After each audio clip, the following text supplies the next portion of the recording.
Station, this is Houston. Are you ready for the event? Houston, this is the International Space Station. I'm ready for the event. Canadian Space Agency PAO, this is Mission Control Houston. Please call station for a voice check. Station, this is Julie at the Canadian Space Agency in St. Hubert, Quebec. How do you hear me?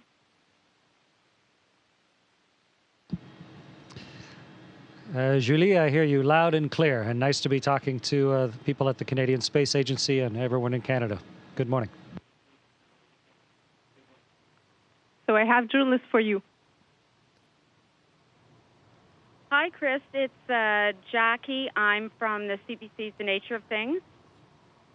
And what I wanted to ask you on this great day, you've managed to create an incredible platform while you've been up there. It seems everybody is tweeting, is watching, is listening. How do you want to use this opportunity?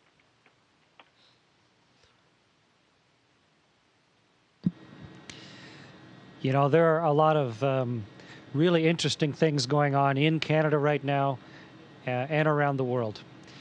And in all different fields. And we tend to only focus on a few, the ones that somehow bubble up to a level of public perception.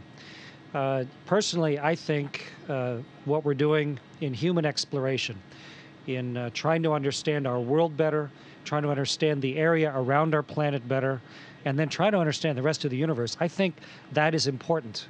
I think it's a critical thing for the health of the planet, for the health of the Canadian economy, and just generically for people. And so for the last 20 years as an astronaut, I have been speaking at schools, talking to the media, writing and doing everything I can to try and just let people know what the Canadian Space Agency is doing. And now, living on the space station, with the incredible privilege of commanding this spaceship, and also with the new technology that's available through social media and the direct links that NASA has built between this spaceship and Earth, it has given us the opportunity now to really clearly transmit what it is we're doing up here and to let Canadians and really the whole world see. And that is the goal. And I'm really delighted at just the level of response. When you give people a chance to see what's happening here in the universe around them, when you get them to experience it as people, then the response becomes overwhelming. And Twitter is just a means of communication. It's just another form of radio, but it's extremely vivid, the level of public support. And I'm really pleased to see it. And I think the science is important, but I think people's awareness of the science we're doing is important as well. And I'm just pleased to be the messenger in the middle. Thanks. Good morning, Mr. Hadfield. So, excuse me, you were saying effectively that science is very important because it helps us to better understand the universe, the planet we live on, and I just wonder, within this framework, how is scientific research important in Canada, since obviously there's been some policies that have cut the financing with respect to some of these scientific research projects. So can you tell us how important is research and what have been some of these research projects that you've been involved in? Well, it is always very necessary within a country like Canada, a province like Quebec in Canada. It's like a family, like at home. It's good to have a balance between your dreams and what is practical, between what I want to do and what I have to do every day.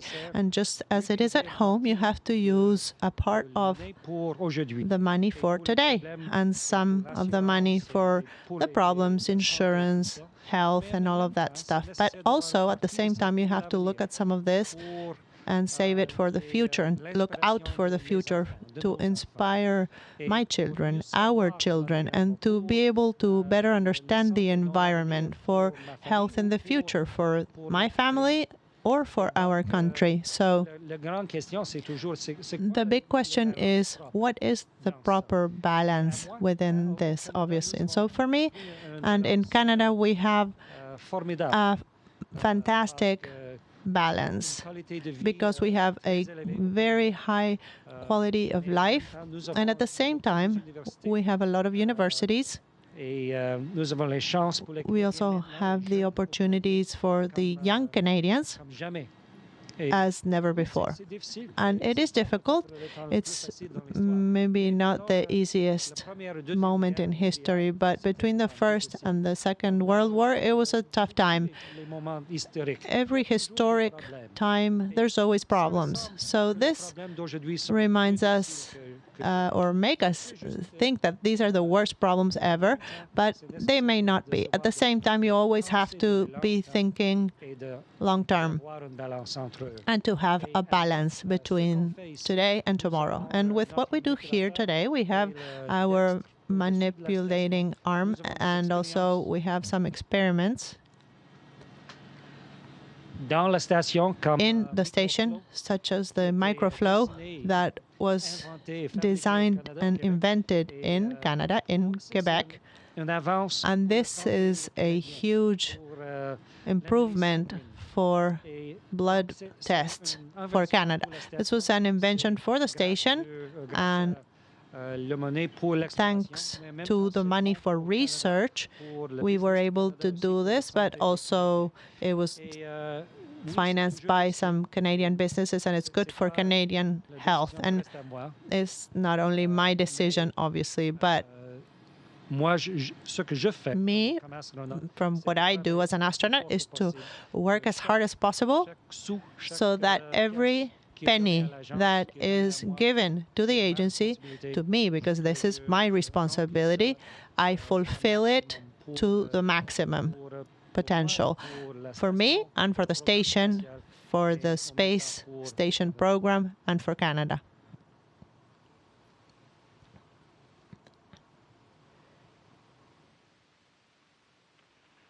Hi, Chris. It's Peter Ray from the Canadian Press. We've seen you smiling all the time.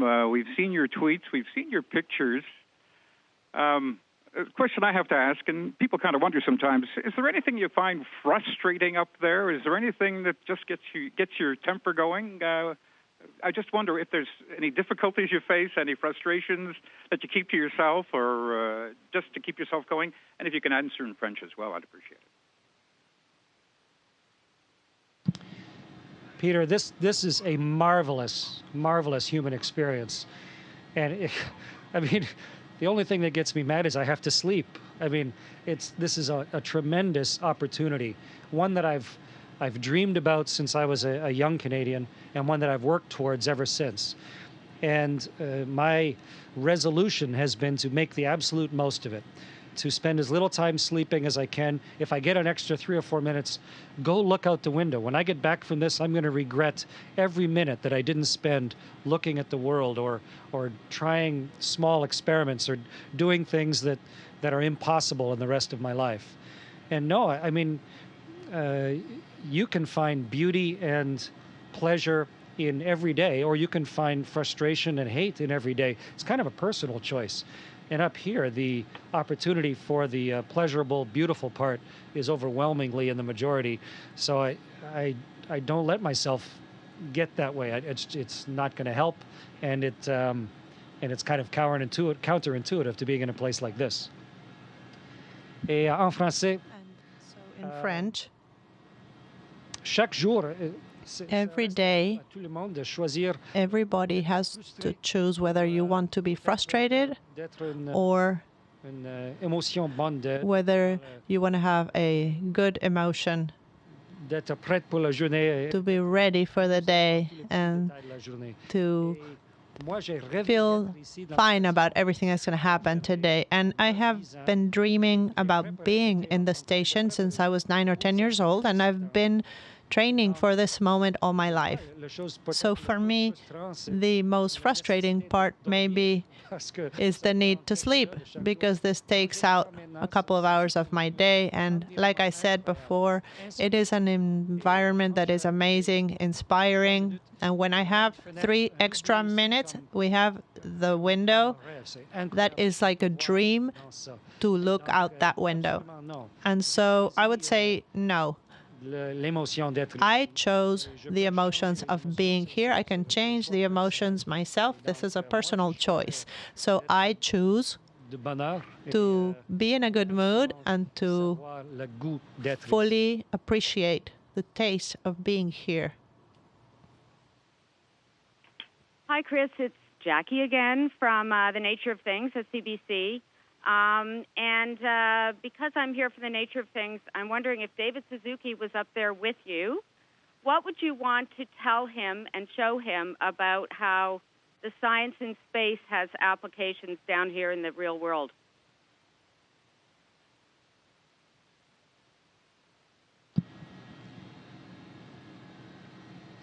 Jackie, the real world is a tiny little blue speck surrounded by everything else. And we are only just starting to understand about all the rest of that. And it is only by taking these first steps away from our planet, both with machinery, with robots, but more interestingly and much more deeply with people, that we can really start to see the world's place in all of that. And so for any person that came up, I mean, we grab each other by the scruff of the neck up here, but for any person that came up here to the space station, of course, the first thing I would do would be to take them to the big window so they could truly see our Earth, to understand the magnificence of it, the inevitable power of it, the size, the rolling beauty of it, but also the inherent fragility of it. And when you see the blackness and the harshness of the universe and the one layer of onion skin atmosphere that's around our planet, then it becomes so vivid in your mind that it permanently changes your thinking if you hadn't thought about it before. And then, of course, just the science that's on board. We're running hundreds of experiments on the space station that can't be run on the surface of the Earth. And so after we got over the initial wonder of it, I would go around to each of the racks around and talk about the metals research that's going on in that rack over there, or the crystallization research that's going on over my head to try and make better materials on Earth, or microflow here in my hands that's floating around, a Canadian experiment that has taken this challenge and necessity of keeping people healthy out here, and as a result have come up with a way of doing blood analysis in something that you can see is the size of a bread box or a big loaf of bread. That when you challenge people with a new extreme, with a new frontier and a new environment, they come up with new solutions.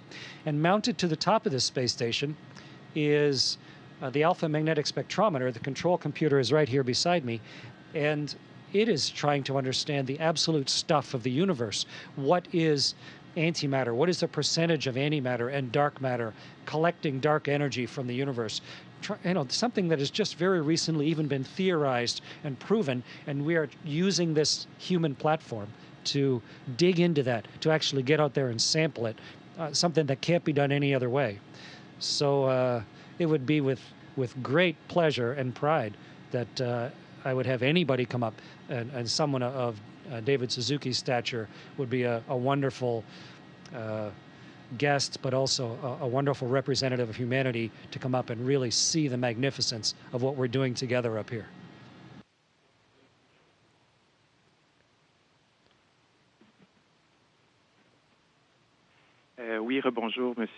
Good morning, Mr. Hadfield, France Amical Journal Après.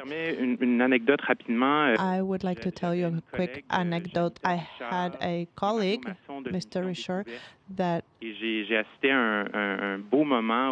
was at a very important time when Mr. Richard had told him or had written by writing "Sky is no longer the limit." And I saw this in the office, and for him, this was a very touching moment. So I just wanted to share this moment for you because I thought it was beautiful. I saw this on his wall. And I had a question. You had spoken, certainly you mentioned, you realize you're very well placed to realize that we are so small on this earth. And you mentioned how fragile the planet is. So I would like to know, what do you think about global warming when you look at it from space? Do you think in Canada we should change the things we're doing? In Quebec, should we maybe wake up strongly regarding global warming? What do you think?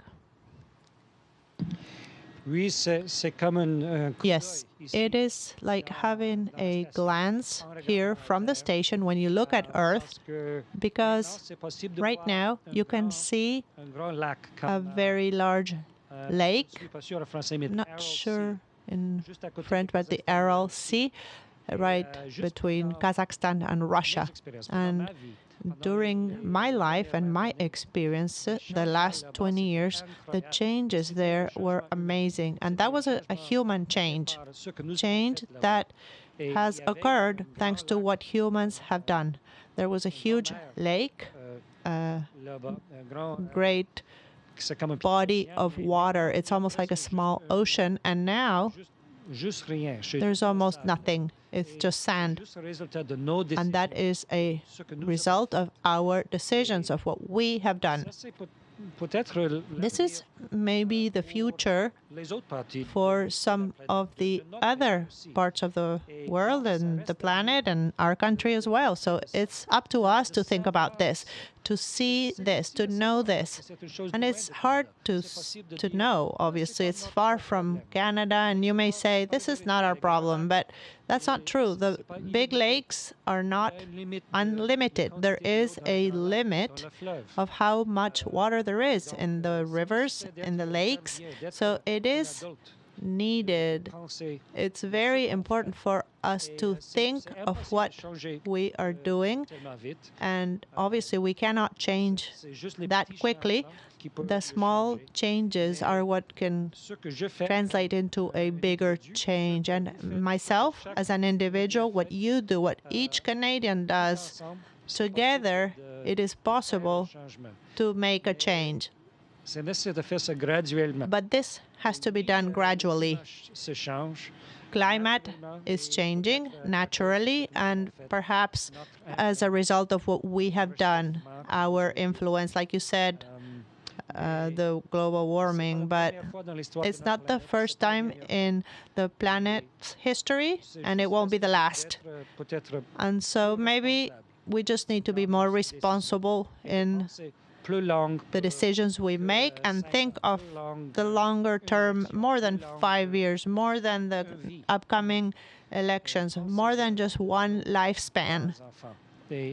And think about our grandchildren and even further. So with smaller changes and with very small steps, we may be able to keep the health of our planet for the future.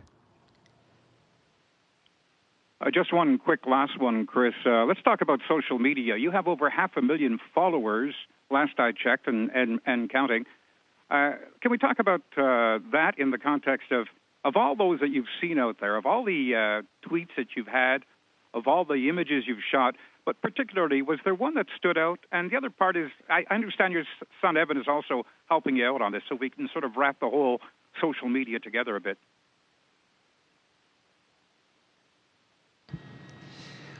Well, first, let me just say that a tremendous number of people have worked very, very hard to make this type of thing possible for our country, and for me to be here as a representative. People right across the country building Canadarm, that was our ticket on board. The people at the Space Agency, of course, do tremendous work. I've worked at this for a long time myself, along with the other astronauts. And so this is only the result of that this possibility even exists. And the public awareness of it comes from all that huge pyramid of work that leads up to it, and really is culminating now with something really clear to focus on. And I think it's great. I've enlisted the aid of someone who's of the right generation to try and give me advice on how to use social media, in addition to all the other wonderful work that's being done. And my son Evan has been helping me with that and doing a terrific job. As evidenced by the number of people. And Twitter's just one measure, of course. There's over 500,000 people following on Twitter, but social media has many different forms. And the numbers are good to read, but what's important out of it is the impact that it has. And you asked what is significant out of that for me. I read constantly about schoolrooms across Canada and around the world that are using this to teach, that are using the work that I'm doing, the science that we have on board, like microflow, the pictures that we take of the world, the fact that I speak 3 languages, 1 reasonably and 2 passably. They use the fact that I play guitar and play music. They use all of those different facets of this human experience leaving Earth in order to teach, in order to inspire young people all around the world, but specifically for us, of course, in Canada, to make the most of themselves, to understand our place in the world. And it's a really clear message when you can see one Canadian constantly comparing all of these places around the world almost simultaneously. It's hard to view the other places as foreign and different when they are all viewed in 90 minutes. And for me, it's very heartwarming when I see that people are internalizing that, when they stop using the third person and start talking about we and us and not just you and they. And so, mine is just one voice in billions. I'm the commander of this spaceship, but I'm the 35th commander of this spaceship. This is by no means any sort of pinnacle. But at the same time, I'm trying to use whatever means I can in order to just help people see themselves better and to make better decisions, whether they're 5 years old or whether they're 85 years old. And social media and all of the work that the people are doing has been a big part of that. Station, this is Houston ACR. The Canadian Space Agency passes along their sincerest appreciation. That concludes our event. And thank you. Thank you very much. My pleasure. Media. Nice to talk. Thank you, Space Agency, and thank you, Chris. Station, we're now resuming operational audio communication.